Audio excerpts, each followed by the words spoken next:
Hey guys, it's Amber here with Serbius Doberman. So I got 3 out of my 4 down here at a local park. It's pretty cool. There's this park down here by my house. It's like a 10-minute walk or a 3-minute drive, and it's down on the river, the Ohio River, and they have this pretty cool trail that wraps around pretty decently. And then you can, let me see if I can show you guys. Trying to see. So you got the river, it's down in there. So I usually do a loop. So I do first steps. I usually stop at the river, let them run. They love playing in the water. And then we come up here to finish off on the trail. Let them dry a little bit before we get in the car. Yeah, but today it's kind of muddy still. So we skipped the river part and we're just doing the trail, which the trail's still semi-muddy, but the kids need some playtime. So yeah. So if it's a little wobbly on my end, I do apologize. It's just me, brought the kids by myself, so I got the 3. So the way I handle it is I have one leash that's connected to this tie off. So I have 2 separate connectors.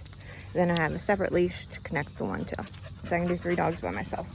So between the dogs, the leashes, my phone, and tripod just wasn't doable. Even like the handheld tripod ain't doable right now for the trail. So just holding the phone on my own. So hopefully it's not too wobbly or shaky for you guys. But yeah. So I just wanted to bring you all along, show you what an off-leash trail looks like for us, kind of how I go about doing it, since this is the first one I believe that I've posted. And yeah, so if you watch any of my videos, you'll notice that, come on Axel, come on, let's go. You'll notice that my dogs like to eat grass. Like, they even eat the grass in my yard. It's annoying, but it is what they just do it. So, and no, it's not because they're hungry. They just like grass. As you see, all my dogs are not underweight by any means. So it's not an appetite thing. They get breakfast and dinner. They just like grass. So as we walk, you all will notice that my dogs will come back and kind of check in with me. I think they smell something. Yeah, they definitely smell something there.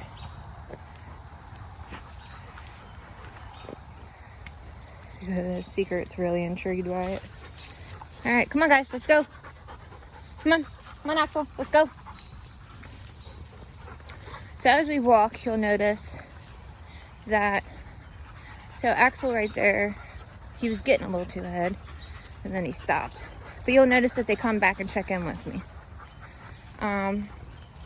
The way I do that is anytime I start a dog off on any type of walking distance-wise, so unless you have like, just like your regular standard leash, if you want to get distance in between you, I use a long line. I like the 15-foot.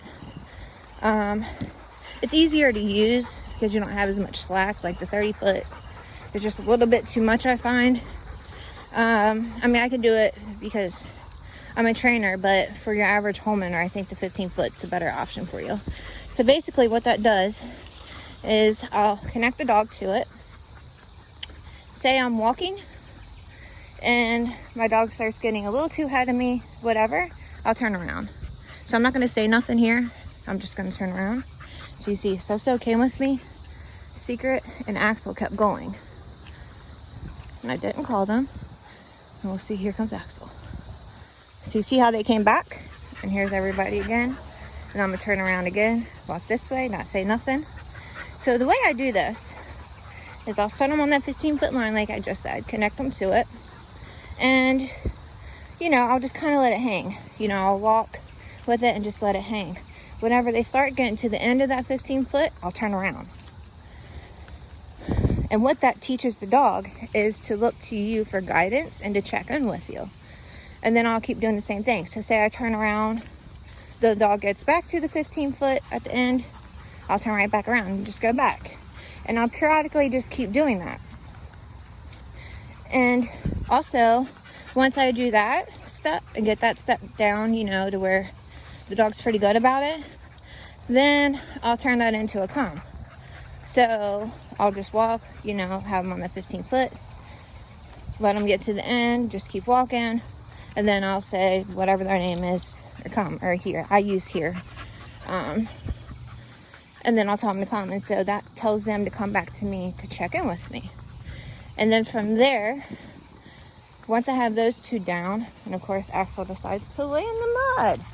Yeah, just lay on in that mud, dum-dum. Yeah, you just lay on in it. And they just had a bath 2 days ago. Yeah, buddy. So after I have those two down, I'll remove that 15 foot line. And I'll just keep doing those two. I'll just keep repeating it. I'll let the dog go. Once I see that the dog's a little too ahead of me, you know, to where I think they're a little too far, I'll call them back, or I won't call them back, and I'll just strictly turn around and keep going. And then you just build on that. So right here, I'm going to do it again. You see all my dogs are up there. I'm literally just going to turn right around, walk this way, and we'll see what happens. I'm not saying nothing to them. Okay, so there's comes Secret. Here comes So-So. Now we're just waiting on Axel. See what he's doing. Okay. So he's being a little naughty. I'm just gonna wait. Perfect. And here he comes. Good boy. And So-So's speaking her mind about making me wait a little bit for him. So yeah, so that's just how you get to that point. Good boy. Good girls. So yeah,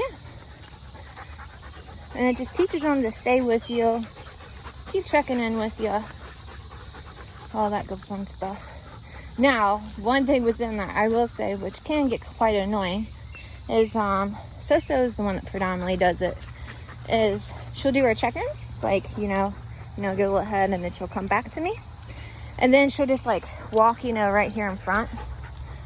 Yeah, I am wearing slides. Not the best idea for a travel. Like I said, it's muddy, so yeah.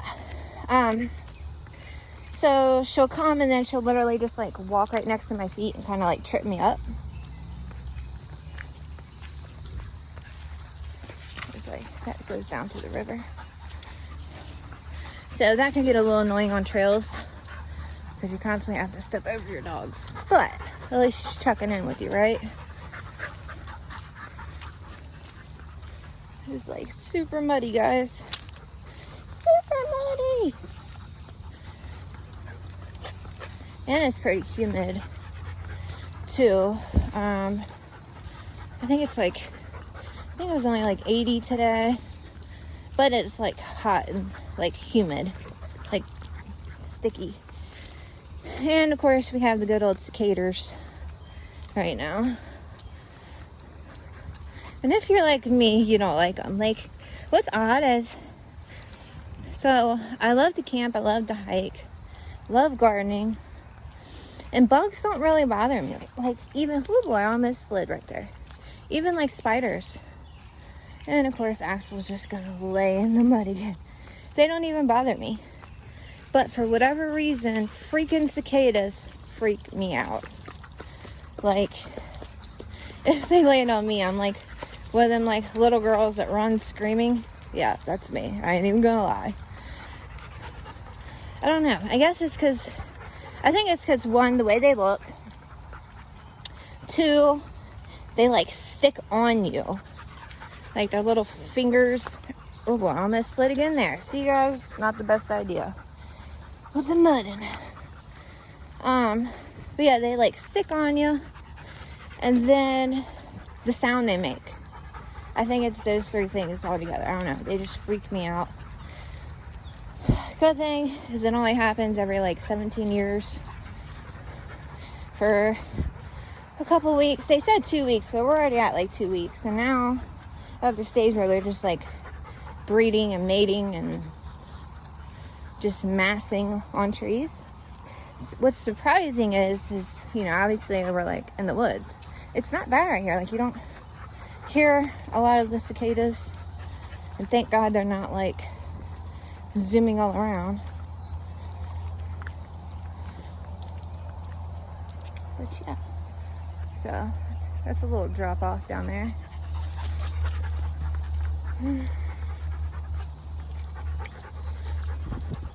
It's also pretty cool about here is what I do like is, so the trail, it's like an octagon, kind of like wraps around. It's kind of like in a figure 8 type thing. And then back there where we went down the steps, there's a pathway to where you can just cut over to go back if you only want to do half, or you can keep going like I did to do like the whole thing. So what I like about it is it keeps everybody going. So when people go on this trail, they start the way I did, and you know, you just like kind of like go around like how we're going, which I like, especially when I do off leash. Oh look guys, there's a deer print in the mud. It's pretty cool. Which I like because you're not having, you know, to like bump into a bunch of people and squeeze by them on the trail. Plus there's a lot of people down here that bring their dogs, and like their dogs are just like dogs, completely dog aggressive, and they have no control over them. So yeah, so that's always a blast. I've actually had to do some conditioning training because of it, because lately it seems like we're just, anytime we're out, we're just running into dogs that are constantly like aggressive.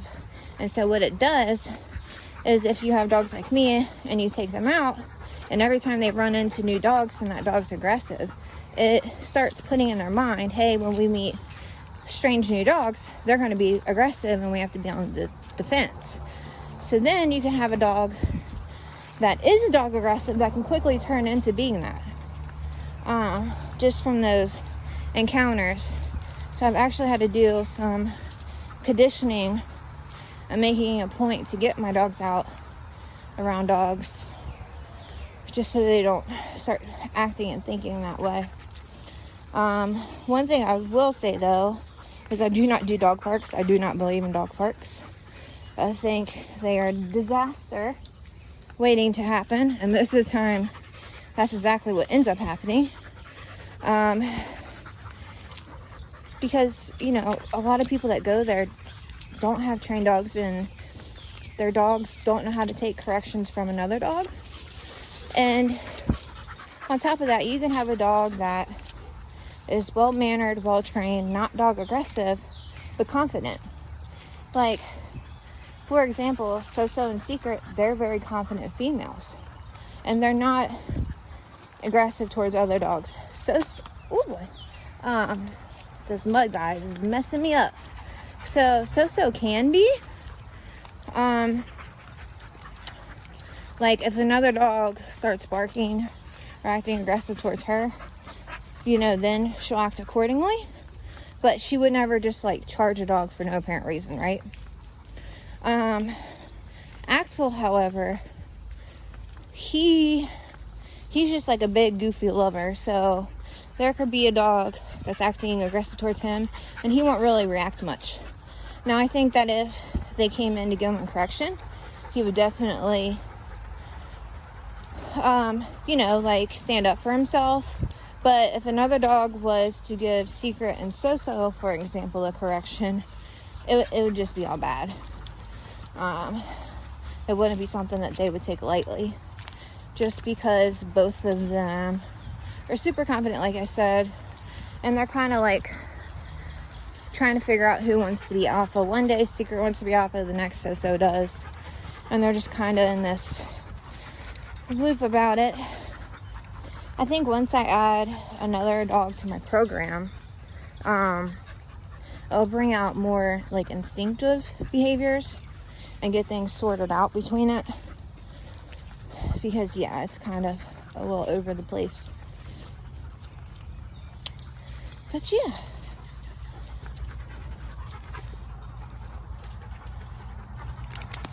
At least the sun's going down, so that's good. They're gonna get my car so muddy, you guys. Huh, so we're gonna get it so muddy, huh, Mama? Yeah, she's a pretty girl. And Axel's laying back in the mud. Guess what we're doing when we go home? Going right to the patio, and they're getting hosed down. Yeah, they're going straight to the patio. Oh my God, guys. Look at this swamp. We are swamping it. Alright, well, I guess I'm going to end this. I just wanted to bring you guys along. Yeah. So if you enjoyed this video, consider subscribing. I would definitely appreciate that. I have some big plans coming for this channel, so hopefully we see you around. Have a good day, guys. Bye.